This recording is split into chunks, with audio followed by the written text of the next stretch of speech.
اعوذ باللہ من الشیطان الرجیم بسم اللہ الرحمن الرحیم ان الذین کفروا سواء علیہم اانذرتهم ام لم تنذرهم لا یؤمنون ختم اللہ علی قلوبہم وعلی سمعہم وعلى أبصارهم غشاوة ولهم عذاب عظيم صدق اللہ العظیم۔ سورۃ البقرہ کا درس قرآن چل رہا ہے۔ آج کا درس قرآن آیت نمبر 6 سے لے کر 7 تک۔ گزشتہ آیات کے اندر سورۃ البقرہ کی پہلی 20 آیتیں، ان کے اندر سب سے پہلے 5 آیتوں کے اندر اللہ تبارک و تعالیٰ نے متقین کی علامات اور متقین کا انجام کو بیان کیا ہے کہ جو لوگ ایمان لانے والے ہیں ان کے بارے میں اللہ تبارک و تعالیٰ نے ان کو بیان کیا ہے۔ اس کے بعد 15 آیتوں کے اندر اللہ تبارک و تعالیٰ نے کفار کی علامتوں کو بھی بیان کیا اور کفار کو بھی بیان کیا۔ یہ جو آج کی 2 آیتیں ہیں، ان کے اندر اللہ تبارک و تعالیٰ نے کفار کو بیان کیا ہے کہ کون سے کافر جو صراحتاً نہ اللہ کو مانتے ہیں نہ اللہ کے نبی کو مانتے ہیں۔ اس کے بعد جو 13 آیتیں ہیں جن کو منافق کہا جاتا ہے، ان کا بیان کیا گیا ہے۔ انسان کافر کس وقت ہوتا ہے، کفر کس وقت اختیار کرتا ہے؟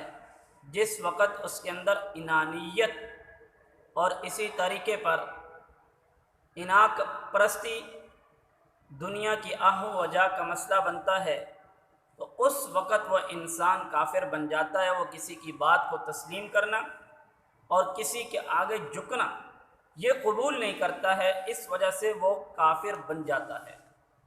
جس طریقے پر اللہ تبارک و تعالیٰ نے سورۃ الفاتحہ کے اندر، جس پر میں نے یہ بیان کیا تھا کہ ہر نمازی ہر نماز کی ہر رکعت کے اندر دعا کرتا ہے، صراط الذین انعمت علیہم، الہی ہمیں سیدھا راستہ دکھا ان لوگوں کا جن پر تو نے انعام کیا۔ یہ انعام یافتہ لوگ، یہ انعام والے جن پر تیرا انعام ہے، ان کی 5 صفات پہلی 5 آیتوں میں ان کا بیان تھا، اور جن سے ہر نمازی ہر مسلمان پناہ مانگتا ہے، غیر المغضوب علیہم ولا الضالین۔ یہ ان 15 آیتوں کے اندر ان سے پناہ مانگی گئی ہے۔ کفر انسان اس وقت کرتا ہے جس وقت وہ انانیت کے اندر آتا ہے، وہ بات کو تسلیم کرنا گوارا نہیں کرتا ہے، تو اس وقت اس کے اندر یہ چیزیں آ جاتی ہیں۔ یاد رکھنا، کفار کے بارے میں اللہ نے 2 آیتوں میں مضمون بیان کر دیا، جبکہ منافق اتنا خطرناک تھا، اس کے بارے میں اللہ نے 13 آیتیں بیان کی ہیں۔ سب سے پہلے فرمایا، بے شک وہ لوگ جنہوں نے کفر کیا، سواء علیہم، برابر ہے آپ کا ان کو ڈرانا، اانذرتہم ام لم تنذرہم، برابر ہے آپ کا ان کو ڈرانا، وہ آپ پر ایمان نہیں لائیں گے۔ برابر ہے آپ ان کو ڈرائیں یا نہ ڈرائیں، وہ ایمان نہیں لائیں گے۔ کیوں؟ ان کو اپنی سرداری کا، وہ کسی کے ماتحت ہونا چاہتے ہی نہیں ہیں۔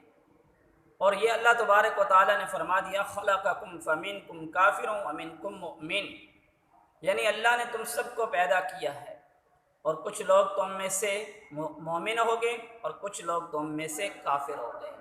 اس سے ایک بات سمجھ میں آتی ہے کہ انسان جو کفر کرتا ہے، وہ اس کے اندر ایک چیز ہوتی ہے کہ جس کی وجہ سے وہ اس بات کو تسلیم کرنے کے لیے تیار نہیں ہوتا ہے۔ بے شک وہ لوگ جنہوں نے کفر کیا، برابر ہے ان کو آپ کا ڈرانا یا نہ ڈرانا، وہ ایمان نہیں لائیں گے۔ یہاں پر پورے قرآن مجید کے اندر اللہ تبارک و تعالیٰ نے اپنے نبی کو اس بات سے منع نہیں کیا کہ آپ نے کسی کو تبلیغ نہیں کرنی ہے، بلکہ علیہم فرمایا کہ آپ کا ڈرانا یا نہ ڈرانا، جو آپ ڈرا رہے ہیں اس پر آپ کو ثواب ملے گا۔ اسی طریقے پر آج بھی کوئی شخص دعوت اللہ کا کام کر رہا ہے، اس کی کوئی بات مان رہا ہے یا نہیں مان رہا ہے، وہ اسی طریقے پر دعوت کا کام کرے، اللہ تبارک و تعالیٰ اس کو اس پر اجر دیں گے۔ منع نہیں کیا گیا ہے کہ آپ کی کوئی بات نہیں مان رہا تو آپ اس کو دعوت نہ دیں۔ کیوں کہ یہ ایمان کیوں نہیں لاتے؟ فرمایا ختم اللہ علی قلوبہم وعلی سمعہم، اللہ نے مہر لگا دی ہے ان کے دلوں پر اور ان کے کانوں پر، وعلی ابصارہم غشاوہ، اور ان کی آنکھوں پر پردہ ڈال دیا گیا ہے، وَلَهُمْ عَذَابٌ عَظِيمٌ، اور ان کے لیے عذاب عظیم ہے۔ مہر اس وقت لگائی جاتی ہے جب کوئی چیز اندر چلی نہ جائے، باہر سے کوئی چیز چلی نہ جائے، اس وجہ سے وہ مہر لگا کے تاکہ اس کے اندر کسی قسم کی کوئی اضافی چیز نہ ہو جائے۔ اب ایمان ان کے اندر جانے کے لیے ہے ہی نہیں ہے، انہوں نے ایمان کو قبول ہی نہیں کرنا ہے، اس وجہ سے فرمایا ان کے کانوں پر اور ان کے دلوں کے اوپر اللہ نے مہر لگا دی۔ اور جب آنکھوں کی باری آئی، کیونکہ انسان ایک جہت سے دیکھتا ہے، اس طرح سامنے دیکھتا ہے، تو اس وجہ سے فرمایا کہ اس کے آگے ہم نے پردہ لگا دیا ہے۔ جب آگے سامنے پردہ ہوا تو باقی جگہوں سے تو کچھ انسان کو نظر نہیں آتا، جب سامنے پردہ ہوا تو اس وجہ سے ایمان انہوں نے قبول ہی نہیں کرنا، ان کے لیے کفر ہے۔ وَلَهُمْ عَذَابٌ عَظِيمٌ، اور ان لوگوں کے لیے دنیا میں بھی عذاب عظیم ہے۔